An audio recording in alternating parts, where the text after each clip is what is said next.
So, a very good morning to all of you, dear my dear students. May peace, mercy, and blessings of Almighty Allah be on all of my students. So, after completing the last chapter, we are going to start this one, a new chapter over here from civics, or you can say social and political life of grade 9. And this is the first session of this chapter. And as you can see, the name of the chapter is here Electoral Politics. Means we are going to learn a lot about the election, about the politics which are done during this election time also. And I have posted few very interesting pictures also, images also in the, you can say, poster of the chapter.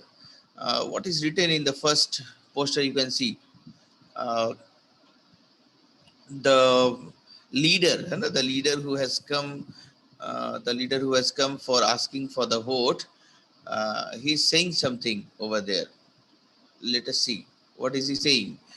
मेरे पास योजनाएं हैं, घोषणाएं हैं, वायदे हैं. Is saying, the leader is saying, I have these things, plannings, I have announcements, घोषणाएं, and I have promises. But the voter is very clever, is saying, मेरे पास vote है, and he is holding him upside down. You can see, means this photograph, this image is showing that how much the voter is powerful, that he can turn that leader upside down like this one. He came for asking, you can say, vote though, and see how can you can see his whatever he was carrying in his hand has fallen down, that vote though. And this image has been drawn by Irfan. Again, in the second image, what we can observe over here, uh, the leader has made a lot of promises, and you can see the promises are there in the bag, and he's holding them and running away. And the leader who has won the election, the leader is running away with all the promises, and the voter is watching here. You can see the voter is just watching here as a dog. And whenever a person used to see, whenever a person or a voter used to see that thing, that leader is running away with all the promises, is not fulfilling any of the promises, so what we can do, Good morning, sir. we just can watch like this one. We can just watch, the voters can watch like this one only. After winning the election, the leaders do not fulfill their promises. So this is the thing, my dear students. We are going to discuss about their promises and about the rights of the voter. A lot of thing is there in this chapter, and this will be a very quite interesting one. And you might be familiar, and you are going to vote in some years, in few years. So you must have all these type of knowledge in your mind, about the leaders, about the promises that they used to make. And many times they used to make fake promises which they never fulfill. Like this, you can see in this image, the leader is just running away with all the promises, and the voter is just watching like a dog there. So we have to get out of this situation in our country. So we will have to learn, we will have to go through about this. I hope that we already know.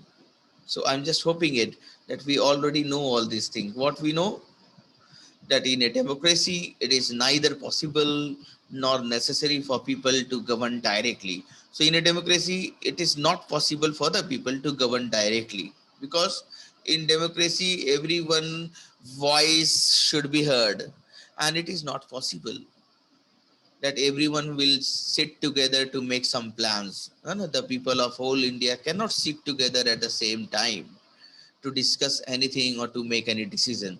So it is not possible, and it is not necessary also to govern directly. Okay, let us continue. Sorry to everyone. In a democracy, both the things are not possible. Neither we can govern directly, neither it is necessary, nor it is necessary also to govern directly. No, actually it is not possible. The most common form of democracy in our times is for the people to govern through their representatives, and most of the countries is following the same concept, my dear, that the people are getting governed by their representative. They used to elect their representative with the help of election, and then only they can be governed by their representative. Means their representatives will take decisions on their behalf. They will work for the welfare of the citizens of the country, or you can say over here in this chapter we will say that they will work for the welfare of the voters, those who are voting for them, those who are electing them. But nowadays, in most of the countries, what is happening after voting, after winning the election, the voters are getting nothing, just promises and promises, promises after promises. So what are we going to discuss in this chapter? Here is a list of the things what we will discuss in this chapter. Why elections are necessary in a democracy? We will discuss on this point also, whether it is really quite necessary to do election in a democracy, and why elections are useful in a democracy. And even we will learn how elections are useful, and even why elections are useful in a democracy. How are the representatives elected in our country, India? We will discuss how electoral competition among parties serve the people. This competition in the election also is very useful for the people, and how it serves the people we will also discuss. And what makes an election democratic? We will distinguish between democratic elections and non-democratic elections as well. We will also try to assess elections held in India. We will assess few elections that really held in India. We will have a look at each stage of elections, from the drawing boundaries of different constituencies to the declaration of the result. So that will be a very good one. This chapter is really going to give you a lot of information. You can see from the boundaries where the election start to the declaration of the result. We will discuss each stage of election in this chapter. We will also try to know whether elections in India are free and fair. Free, I agree. Fair, we will check. Free means voters do not have to pay anything for voting. That is, of course, we have. But whether we are having fair election, we don't know. We will discuss. We will check. We will also examine the role of the election commission in ensuring free and fair election. We will also check. We will also try to discuss the roles and responsibilities of election commission in India, whether they are doing their work properly or not. You know, we will ensure that they are having free and fair elections or not. So let us see further. Let us start discussing each steps one by one. So here is the first question. Why do we need election? Is it really necessary in our country to have elections? So we will discuss few points over here also. Elections take place regularly in any democracy. In any democratic country, there is always election, and that take place regularly with a gap of few years, maybe 5 years, maybe 6 years, maybe less than 5 years also. That is to be decided by the people only. The people will decide. Election take place for what? Why do we need election? We need election to choose people's representative, to choose our representative who will represent us in this country, who will take decisions on our behalf, who will do work for the welfare of the citizens of the country. So we have elections to choose the people's representative. That is the first answer, first point, that we have election to choose what? To choose people's representative. We also read that elections are held in many countries that are not democratic. You might also have heard that In many countries, they are using a lot of dirty tricks to win the elections. So they can't be democratic. So we have read in the first chapter also, what is democracy and why democracy. Then again, second point of the answer we can see, we need election to elect our representative, as the people can't sit together every day and take all the decisions. And our representative, they can sit together every day for the whole day, and they can come to any conclusion, and then they can take all the decisions on our behalf. But one can't imagine, we can't imagine that everyone in this country will sit together and will participate in taking the decisions for the country. No, it is not possible. So we have elections, we need election to elect our representative, and as because there is a reason we can't sit together. That is the reason.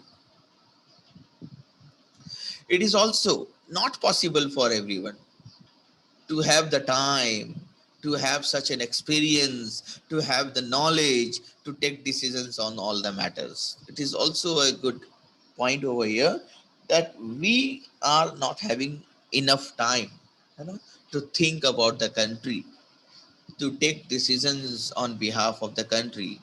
We are so much busy in our personal life. So even if people will be asked to sit together for a day to discuss something, to finalize something, to make decisions for the welfare of the country, they won't have time. Everyone is quite busy in their life, so it will be also not possible for everyone. Then again, we need election to choose our representative who can take decisions on this matter. And the most important, suppose you are having time but you don't have experience, you don't have knowledge to take decision, to decide on some matters, then again it will be all the possibilities will be in vain, and nothing will be any beneficial, nothing will be beneficial for the country if you don't have experience, if you don't know what will happen in future with the decision that you are going to take. So you must have to think, you must have the knowledge to think the future as well, think about the future, about the decision that you are going to take in the present, what effect it will have in the future. You must have this type of thinking also. Means you have to have the knowledge of foreseeing also, seeing the future. If you don't have, then it is useless to sit together for the whole day and think on any particular matter to take decision. So again, there is a need of election. Again, there is a need of choosing our representative. So choosing the representative needs some system. How should we choose our representative? There must be some system, there must be some mechanism. So there is a need of mechanism by which people can choose the representative at regular intervals. Regular interval means maybe 5 years, maybe 6 years, maybe less than 5 years. So at regular intervals, the people will choose their representative and will change them also if they wish to do so. If the representative is not taking decisions on behalf of the people or for the welfare of the people, if the representative is taking decision only for his family, only for his members of the party, then the people have the power to change them, and if they wish, they always can change such representative in the next election. So this mechanism is known as election. This mechanism is called election, where the people can choose their representative at regular intervals and can change them if they wish to do. So elections are considered essential in our times for any representative democracy. It is considered essential. It is one of the important factor or important step in a democracy. And it is used to elect a representative who will really represent us and take decisions on our behalf for this country, in this country. So there is a need of election of because of many reasons that we have discussed over here. So I So what are the available choices to the voters in an election? What are the choices we are having in an election? as a voter. Let us see, as a voter, what are the choices available. They can choose who will make laws for them. Yes, they can choose the representative who will make laws for them, who will make rules and regulations for them, and it will be followed not only by the citizen of the country, not only by the voters, but also by the people who are making laws for us. They will also have to follow those rules and regulations or those laws. So these are the points, or you can say choices available. This is one of the choice available to all the voters. Even the voters can choose who will form the government and who will take major decisions. So we are having, by electing the right representative, uh, so we can really change the government. We can choose the government, and the government who will make major decisions for us. So we have these choices also. Means this might be the basis of thinking or basis of giving vote to the uh, any vote to any popular party or unpopular party also, na? Before winning the election, I know one of the name of the party, Aam Aadmi Party. They were not quite familiar, they were not quite popular, but you can see after winning the election, their work, their progress, and what they have done for that particular Delhi, it is really quite appreciable, you know. They have really done very good, and the people of that place, they have taken a risk. I will say they were at risk, by electing that Aam Aadmi Party. They were at risk, but after the election, their risks were gone, and they have really got everything that they really wish to. They can choose the party, the voters can choose the party whose policies will guide the government and whose policies will make the laws for the country, for the citizens of the country. So voters again are having choices, and they can give vote on this basis also, that the policies, these which government or which party will have which type of policies they can make. So before giving vote to any party, we must know about the concept of that party. We must know about the knowledge. We must know about their motto of forming the party, why they have formed the party, what are their intentions, what they are going to do. Because if we will know about the foundation of the party, why this party has been formed, why this party has been created, what are the reasons for creating that party. So if we will try to know about the foundation, about the formation of that party, then you would be knowing a lot of, and you would have the chance of thinking in a better way of regarding that particular party, whether it may be any party, BJP, Congress, or Samajwadi Party. Many parties are there in India. So you must have thorough knowledge about the party, why those parties have been formed in India. That is the that is the line, that you must all, that we must all know, that why that party has been formed, what are their intentions, and what are the reasons for creating such parties. Don't believe on the promises, don't look at the promises, don't look at the policies. First of all, try to look at the reason for the forming of that particular party. Then you can decide, then you can go through the promises that they are making to you, then you can take decisions. But before all that, you must try to know the reason why those parties have been formed. So these were the available choices for the voters. Now, what makes an election democratic? How will you say that this election was democratic election? And how will you decide whether that election, and after analyzing an election, how will you decide whether that election was non-democratic? And that is the next topic we are going to discuss over here in this chapter, my dear students. Here is a simple list of minimum conditions of a democratic election. So we are just going to discuss about that particular list of minimum condition. If that minimum condition will be available in a democratic election, whatever election you analyze, if those conditions will be available there, then we will say that it was a democratic election. So let us see what are those. First, everyone should be able to choose. Everyone means under the concept of universal order franchise, everyone should be able to choose, है ना? No one should force them to press the button for them. No one should force them. This means that everyone should have one vote, and every vote should have equal value also. So everyone should be able to choose. It means that everyone should have one vote, and their vote should have equal value also. So this is the minimum condition number one, that one should have in an election. Second one, there should be something to choose from. If there will be only one party contesting the election, then there is nothing to choose, and everyone will have to vote that particular single party.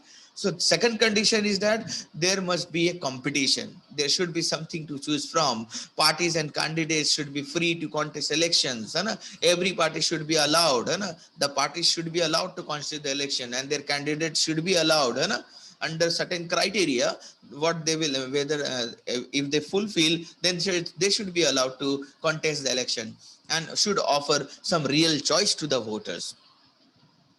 Third one, the choice should be offered at regular intervals, and every election must be held at every 5 years, 3 years, 5 years, 6 years maybe. So there should be regular intervals in the election.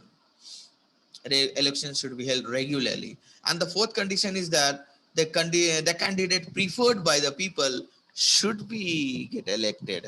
Means if you are voting for a particular candidate, and if their party has won the election, then that particular candidate should be elected, should be given the chance to become the prime minister, or become the chief minister, or become your ward commissioner, whatever. That candidate should get elected, if that particular candidate is preferred by the whole citizen of that particular area, the people who are living in that area. So these are the four minimum conditions, my dear students, that we should analyze. And the fifth one, elections should be conducted in a free and fair manner, where people can choose as they really wish to choose someone. So the fifth condition is very tough one in most of the countries. Election is free, that is okay, but whether election is fair, that is really a big question mark, and a big question mark on every country, on every democratic country, whether they are having fair democratic election or not. That is the fifth condition, my dear students. So that is all in this class, my dear students. That simple list are they available. These five conditions should be there, and if any one of the condition is missing, not fulfilling, then we will say that election was a non-democratic election. Hope you all like the class, like the video also. Stay at home and stay safe, my dear students. Bye bye, take care.